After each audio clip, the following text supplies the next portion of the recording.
I can tell you one thing, I am glad to be in Southwest Missouri where common sense prevails. I can tell you that. All the things I have to been through the last 8 months, what I've been through.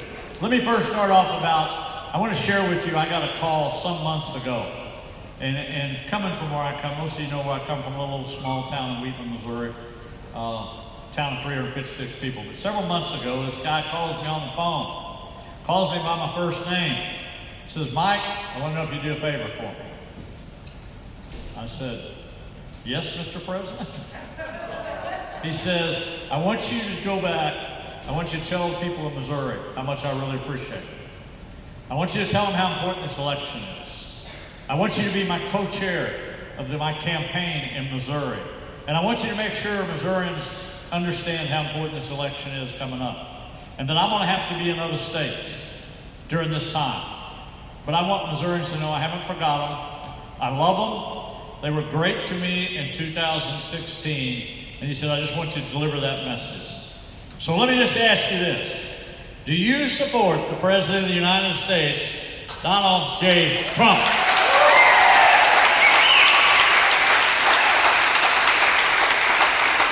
Now I got news for you. All this video stuff we got here, we're videoing you. And we're going to send these videos to him. And we're going to tell him we're in West Plains. And I asked the people here, do you support the President of the United States, Donald J. Trump?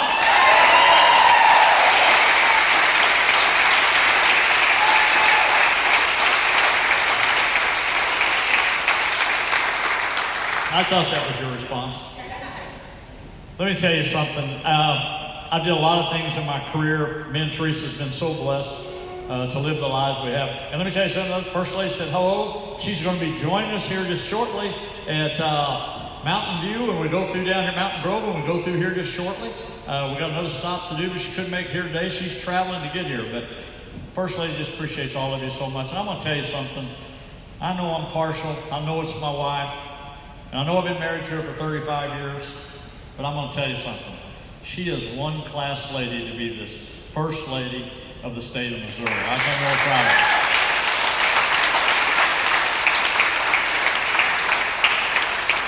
There's a lot of hype on the national news. There's a lot of hype on the local news of this election cycle. But you know what? For all of us in Southwest Missouri, it's got a little common sense. Pretty well know how to handle ourselves. This election's about two things. It truly is, and I believe this. I believe it's either about socialism or it's about freedom. That's what November the 3rd is going to be about. Which road do we want to go down? And what are we willing to do to protect freedom versus socialism? And if you just look at where our country is going, I've never seen things so divided in my life that I've seen right now across our country. That's not who we are in Missouri. Missouri's we help one another out. That's who we are. Those fundamental backgrounds that we were all born and raised with. If I look at me and my opponent, let me just share this. I'm not a guy that's going to be up here bad-mouthing people. That's not really the way I do business. But I do want to compare notes. I want to compare who she is versus who I am. So you know the differences in this election. The media don't like me doing this. I'll just be honest with you. Post-Dispatch a while ago called us on the bus coming down here and said, hey, the governor's a little hard on her, you know, comparing her to him versus her. Look, if you're going to be a governor, you better be prepared for the job. I grew up in a little town of Wheatland, Missouri, where my dad and mom taught me what hard work was all about, what being a good neighbor was all about, and respecting people. They taught me what it was like to sit in a church pew Sundays, Sunday nights, Wednesday nights, and all the revivals I went to when I was a kid. Those are the values they instilled in me. My opponent lived in St. Louis. No offense, Mike. But she also went to a private school. At 19 years old, I joined the United States Army, and I served my country. I spent 2 tours of duty overseas and learned the value of what service really meant. My opponent sticks up for people like Cori Bush, the new congresswoman out of St. Louis. Yeah, it gets worse. She wants to defund the military. The first person my opponent endorsed was Cori Bush. Let me tell you what your military men and women were doing during COVID-19. Like I said, it's been the hardest 8 months of my career. But our National Guard were delivering remdesivir to every hospital in the state at 2 or 3 o'clock in the morning to save people's lives, is what they were doing. They were in food banks, making sure people could get food when other people didn't come to work. They were delivering food to our school kids when they were at home, trying to take care of them. Not only that, they were putting up mobile testing sites all over the state because I sent them out to deal with this virus. And not only that, when civil unrest hit the state of Missouri, there's one thing I knew from that little gray hair that Mike mentioned a while ago. I didn't wait for the mayor of St. Louis, and I didn't wait for the mayor of Kansas City to make the call to activate the National Guard to stop the violence in St. Louis and Kansas City. Protect people's property, protect people's lives.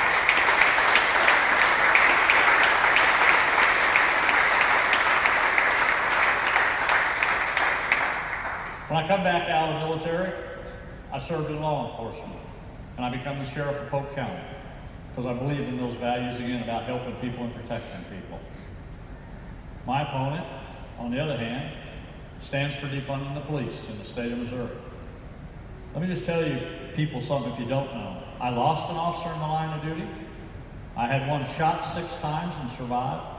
My brother-in-law was killed as an EMT. I've been to way too many funerals since I've been governor. I've been to way too many visitations.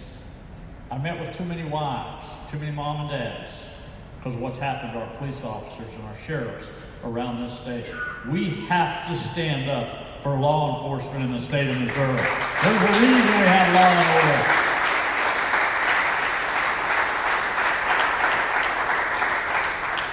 I also was in small business, very glamorous business. I love telling this when I'm in the big cities. Matter of fact, I started off today in a tire shop in Cape Girardeau. I felt really good starting off right there, I have to tell you. When I was in private business, I run gas stations. I pump gas, I fix tires, and I wash people like your windows to do what I had to do to make a living, to raise my 2 kids, to raise a family, to do whatever I had to do. I know what it's like to write a paycheck. I know what it's like to have to figure out how you're going to pay the bills as a business owner. I know what it's like when government comes in and tries to regulate you with bureaucracy. My opponent never created a job in her life.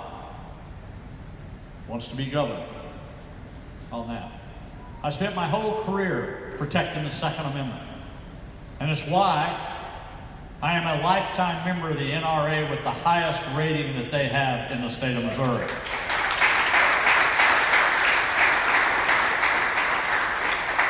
My opponent is rated F. Now, when I went to school in Wheatland, if you got an F, that wasn't good. I'm not going to say anything bad about her. I'm just going to say that's what grade she got.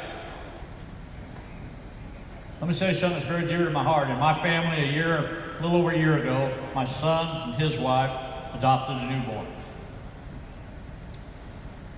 That little girl, I've had the chance to hold her, not near as much as I'd like to.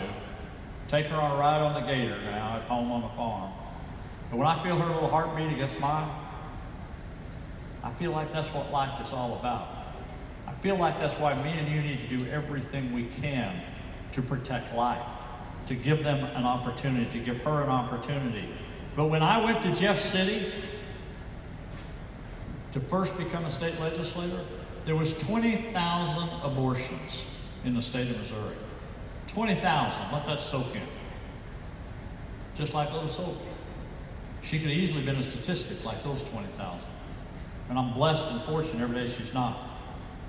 Because you put people in Jeff City with conservative values, with what I call Christian values, like Mike Cunningham. Today in the state of Missouri, there's less than 50 abortions in this year so far. That's what you do to make a difference.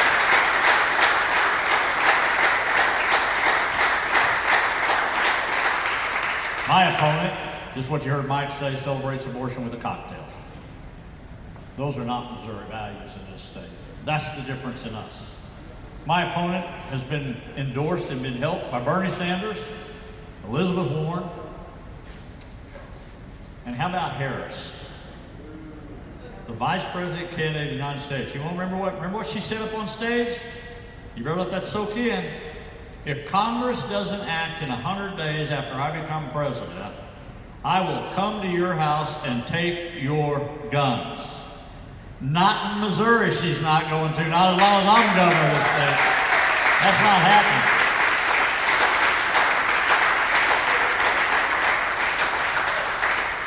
This election is truly about freedom and socialism. What about statewide? Come on back up here for just a minute.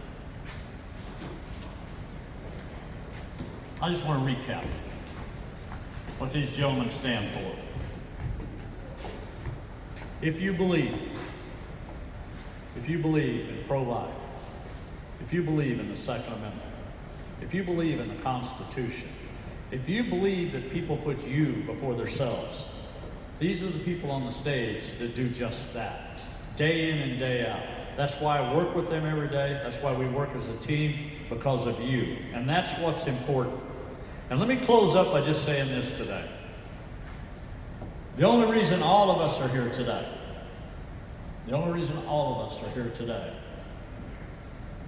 is because of what people done before us.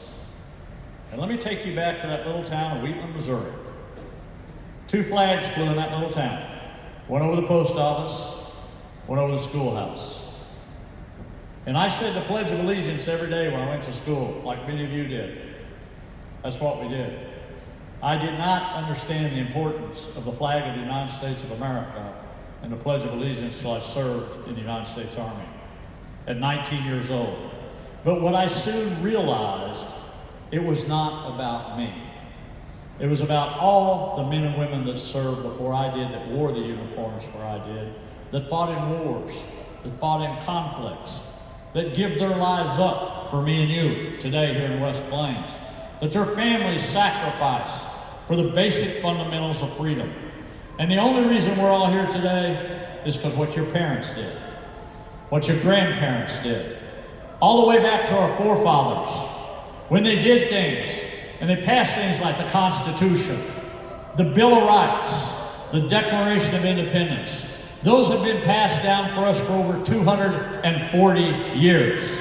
Here we are today in West Plains. I tell you, it is our time. It is our time to continue the American dream for the next generations. It is an honor and privilege to be the 57th governor. God bless you, God bless Missouri, and God bless the United States of America. Thank you all very much, West Plains.